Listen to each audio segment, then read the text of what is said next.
This is a disclaimer. I do not care that Resident Evil 6 is not like Resident Evil 1, 2, 3, Code Veronica Remake, or Zero. I do not care that the franchise has taken an action turn and veered away from old-school survival horror. I believe that franchises, when keeping a certain amount of internal consistency, are allowed to change and evolve. That's why I love Saints Row 2, and I love Saints Row 4. Any complaints I have against this game come from an unbiased position in context to the older Resident Evil games. Now, with that out of the way, let's get this show on the road.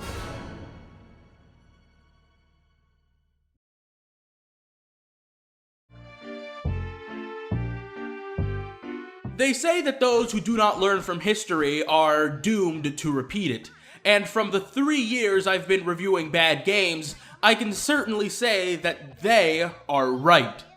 In theory, there should be some year we can look at and say, this is the year.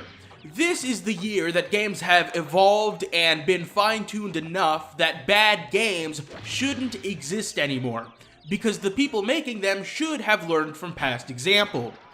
Of course, no such year exists, nor will it ever. There'll always be those that don't get why something is good, and when they try to replicate it, it sucks. People also try new things all the time, and some of them fail. What you're seeing on the screen right now is one of the first 3D platformers, Bubsy 3D.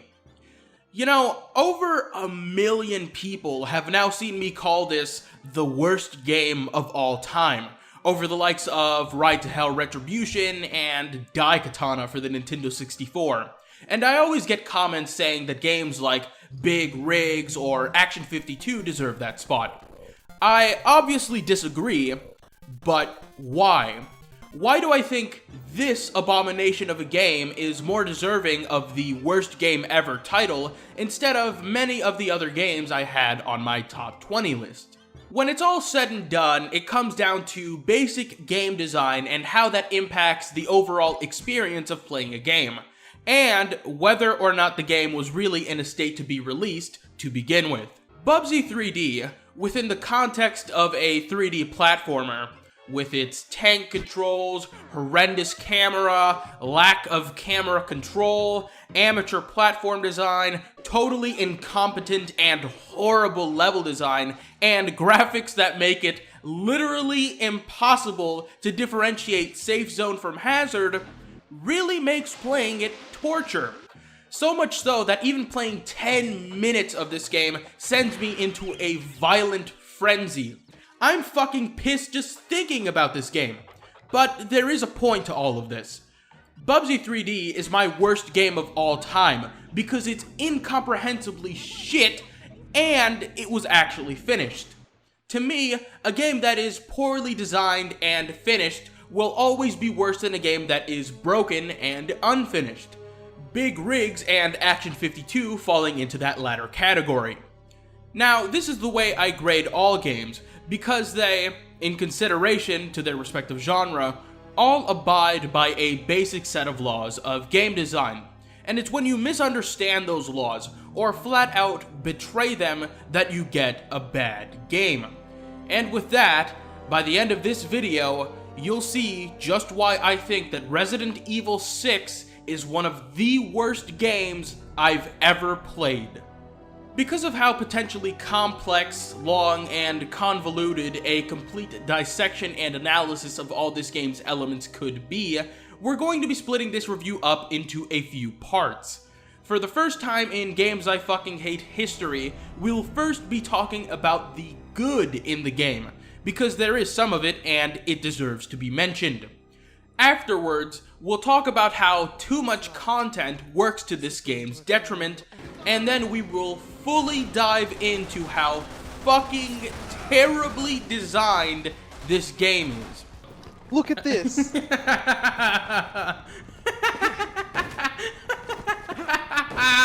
Resident Evil 6 isn't all bad, and I realized this a few minutes into my first play of the game.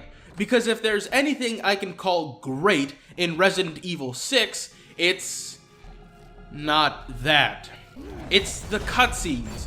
These are, without a doubt, the best in-game cutscenes I have ever seen in a game.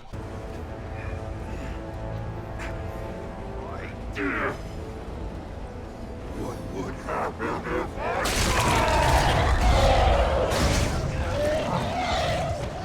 The world will be a better place!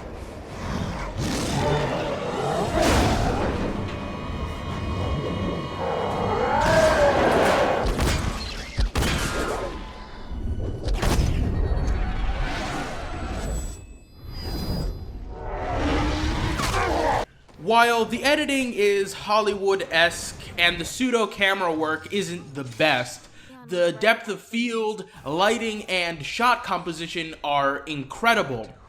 Although Resident Evil 6's plot is full of contrivances and poor writing, the motion capture work and excellent voice performances manage to sell great character interactions and moments of genuine emotion within the cutscenes.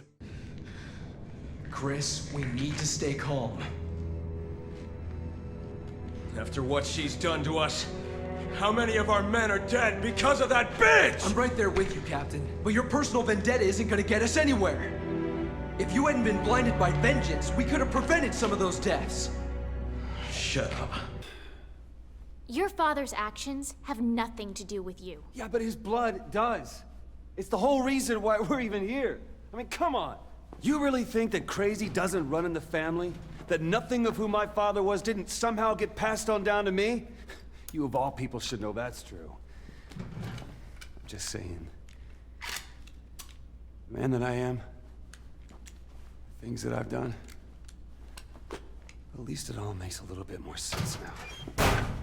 The cutscenes are helped immensely by the fact that the character models in this game are gorgeous, and even though some of the models have textures with small sizes, you'd never know because the game knows not to call attention to them when focusing on the characters.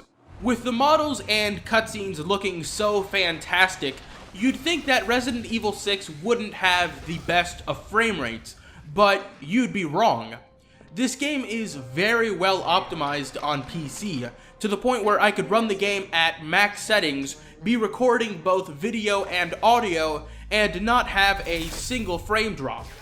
The netcode is also up to par, as I never noticed any issues. One thing I never see getting brought up much that's fantastic about this game is the animation. The mutation animations and animations for general movement like dodging and the melee attacks are done very well.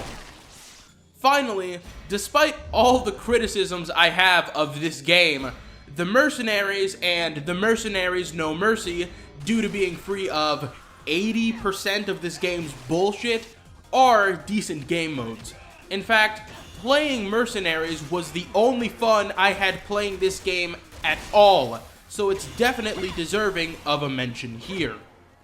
Now, with all the good out of the way, let's talk about the bad.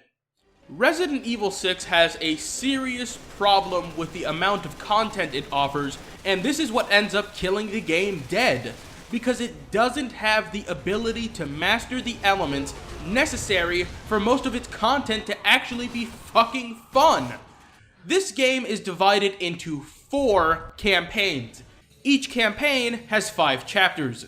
In 3 of these campaigns, you're guaranteed the standard shooting segments, more than 1 segment that involves running, and a segment where you must pilot or drive something.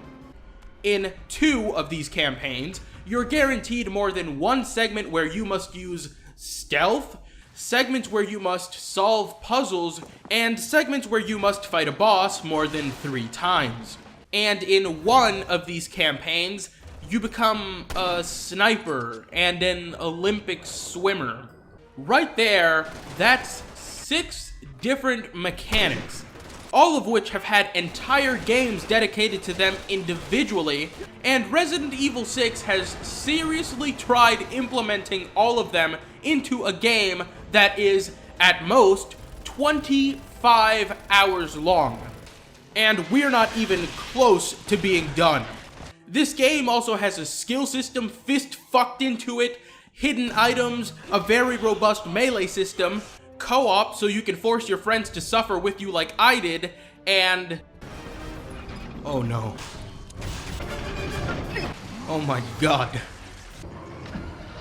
Jesus God! You know, most games are just one thing. Perhaps they have a story to move the gameplay along, but most games are just one thing. There's games that are multiple things, but they try to limit themselves in those areas and dedicate entire chunks of gameplay to being these things instead of just suddenly piloting an aircraft. It helps that most games that have more than 3 core mechanics are usually open world and can be played for hundreds of hours. This does not happen in Resident Evil 6. And what this game doesn't understand is that even if it were good and all these different sections of gameplay were crafted well, it's still too short of a game to have all this shit in it. Resident Evil 6 crosses the line of just being bloated and walks into schizophrenic territory, as it doesn't ever seem to know what game it wants to be. Does it want to be Hitman? Does it want to be Call of Duty? Does it want to be Resident Evil of old? Who the fuck knows? Because this game clearly doesn't. And it's not just me saying this, having put over 30 hours into this game. Anyone who's played even the demo of Resident Evil 6 can see just how inconsistent this game is.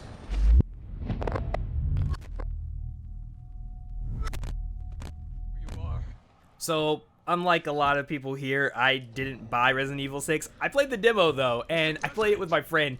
I think I played just to show my inept knowledge on Resident Evil 6. I played one of the campaigns. I can't even remember because this was so long ago, but I played one of the campaigns with my friend, and the first thing we said 5 minutes in was, is this Call of Duty? Like, there was explosions going on. We were in a war zone. We were shooting at people. Then people were turning into zombies, and then they were turning into these bigger monsters. I was like, whoa, what is going on? I was like Donald Trump. I look around and I asked myself, what is going on? And I had no clue. And I was like, this isn't the Resident Evil that I know from the past. I thought it was supposed to be a horror game, and that's what my friend told me. It was like, isn't this supposed to be Resident Evil? I had to double check. I had to bring up my profile and be like, yeah, we're playing Resident Evil 6. It goes without saying that after that mission, we stopped playing, and I have never looked at a Resident Evil game since. Yep. Rip. Previously, I mentioned that Resident Evil 6 doesn't have the ability to master any of the elements that would make it fun. But this seems to imply that Resident Evil 6 has at least a basic understanding of said elements and could competently execute them, but it can't. The movement in this game is terrible. This is a third-person shooter where your character feels like they're being pulled in a direction instead of walking in it. It's clunky and not smooth unless you're moving straight. But because this game is so bad, when you start sprinting, your character becomes a runaway train that you can barely control. I think most of these problems stem from this game's movement not actually being free. What I mean by that is that the character is magnetized to the floor. Most movement you make that involves the character leaving their feet is scripted, like jumping. The movement only begins feeling cohesive when you're executing a variety of the melee attacks or dodging actions, meaning that actually moving from point A to point B is always the same shitty practice. But of course, this is Resident Evil 6, so even the dodging was also a problem for me. I fucking hate this game when I press C and the response is, it doesn't fucking work. Yeah, it's like a delay or... Yeah, there's something. like a delay or something. The scripted movement in this game is a complete fucking disaster. You're constantly forced to press a button to do the simplest actions, and there's a lot of times in this game where your survival depends on this, but because the scripted movement is legitimately broken, you end up being killed. There are moments in this game where you could press the button you need to and it just won't register. There's other moments where you press the button you need to, but the game tells you to fuck off anyways. Yes! No! I did slide. How did I die? The culmination of the shitty controlled movement and the scripted movement are the running segments, which are horrendous. In these, you have to run from something while evading obstacles. But because movement is so bad that it's possible to turn in circles while running, and you have to wait for the character to do the simplest things like jumping and climbing, you always end up getting fucked. Shit. What? Oh, fuck. And if it weren't bad enough that the movement is so bad, there's another element which makes these running segments and the overall game nearly unplayable in sections, and it's the fucking camera.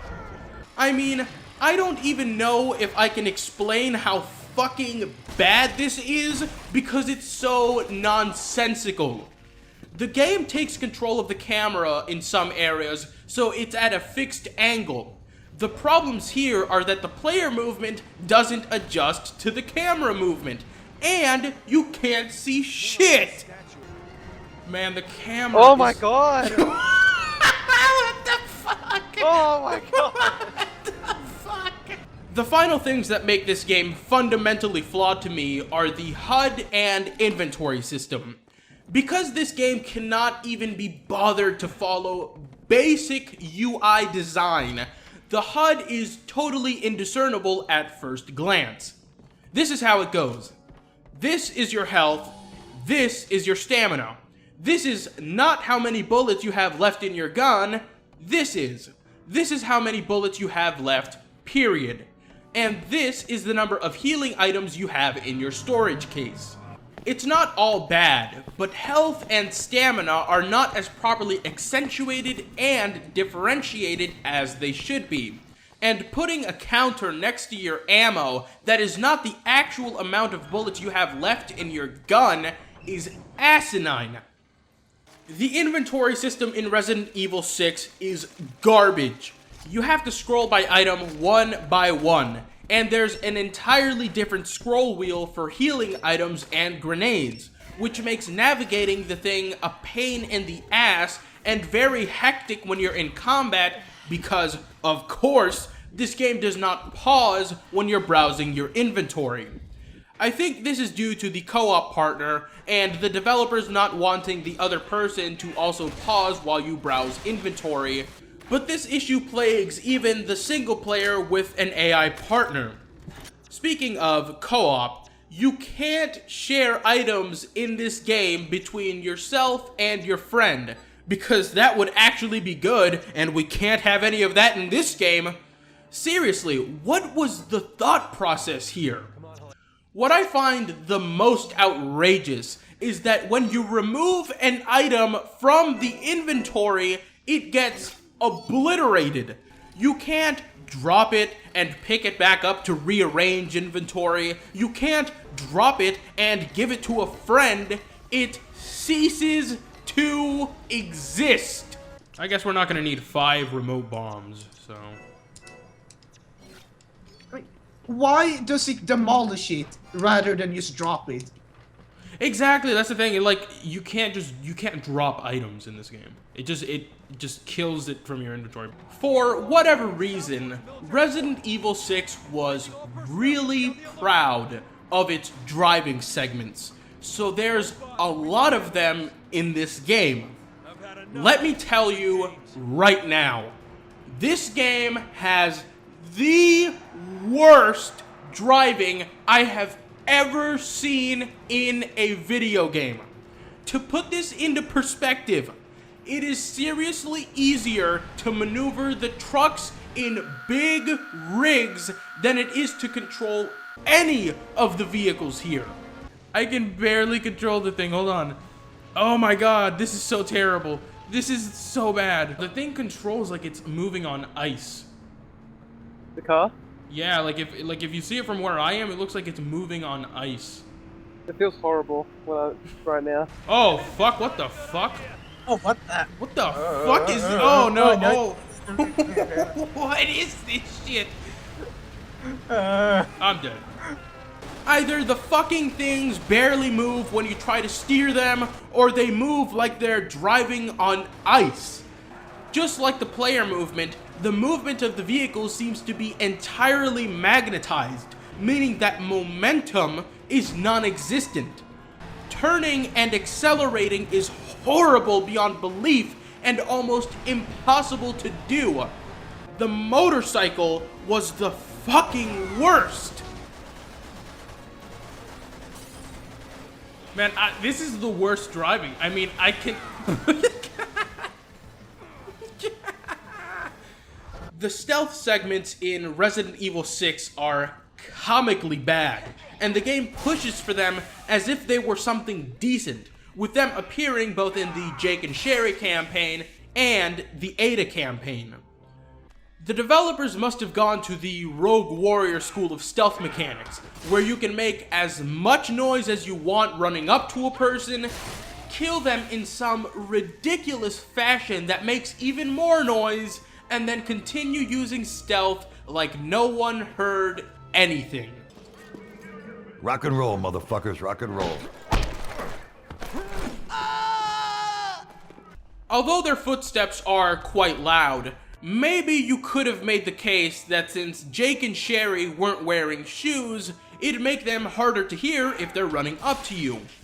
But Ada's campaign is full of stealth, and she wears high heels. So... Oh, fuck, shit! Goddamn fuckers suck ass. Ah, these motherfuckers! Fuck me! One of the smaller complaints I have with this game that kept taking me out of the experience were the enemy reactions. While the gunplay is solid, shooting enemies has no real feel to it, and that's if they even react to begin with. I can understand an enemy not reacting if I am shooting it mid-transformation, but if I go up with a shotgun to a shambling zombie and it tanks the shot like this were an episode of fucking Dragon Ball Z, we've got a problem. And it's just so inconsistent, because sometimes nothing happens and sometimes they're blown 4 feet away. A general theme of this game seems to be inconsistency, so it keeps that up with the AI, because it ranges from great to terrible.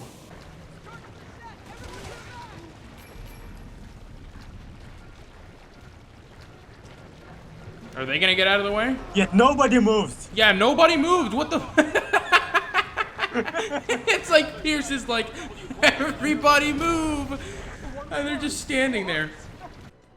Okay, are they running on the spot for you? Wow, yeah. Okay, so this is why I thought I disconnected. You've got one that's not attacking at all, and 2 running on the spot. Wow. The final bosses of Resident Evil 6 are trash.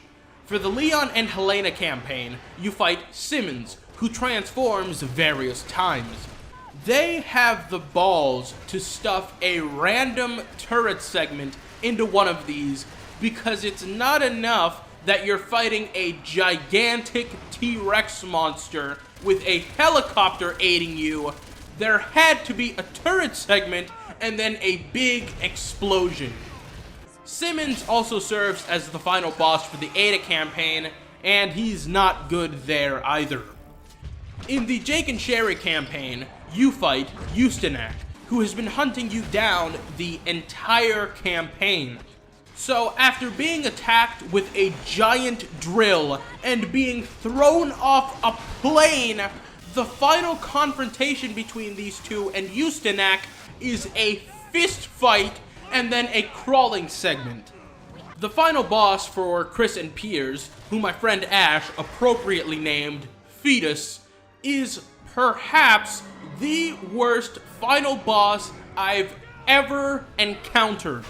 It isn't bad enough that you have to do the worst running segment in the game against him, so the game makes him a bullet sponge that soaks up all your ammo. On top of this, he has no real reaction to being shot, so you cannot accurately gauge if you're even doing damage to him. And after you beat him here, you have to do another goddamn running segment. And at the end, you don't even kill him in-game. While I really did like the story element of Piers saving Chris one last time before he died, I find it rather insulting that the game has you do all this nonsense and then you don't even actually get to kill him. And with that, I think I'm done. I've said everything I've had to or care to say about this game. I have put 34 hours of my life into Resident Evil 6, and I'm sure by the time this video comes out, that number will be higher. I've been internally debating what rating to give this game, because while it's not all bad, the fact that I sunk 30 hours into this game and didn't enjoy a single fucking second of it until I started playing Mercenaries boggles my mind. I played this game with keyboard and mouse, I played it with a controller, I got back-to-back S ranks, I learned how to do the counters, the quick shot, and how to properly use the melee. I tried to like this game and couldn't. It's been a long time since a game has gotten a rise out of me like this, but the emotions I'm feeling right now aren't just anger and hatred. There's a lot of sadness in there as well, because an army of developers worked on this game and it still sucks.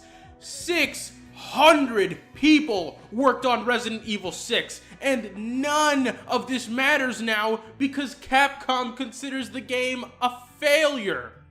If there is any silver lining to this game's existence, it's that Resident Evil as a franchise has become, ironically, unkillable. Because if this game did not kill this franchise dead, nothing will. Resident Evil 6 individually, however, I think you all know where this is going, gets the final rating of rest in piss.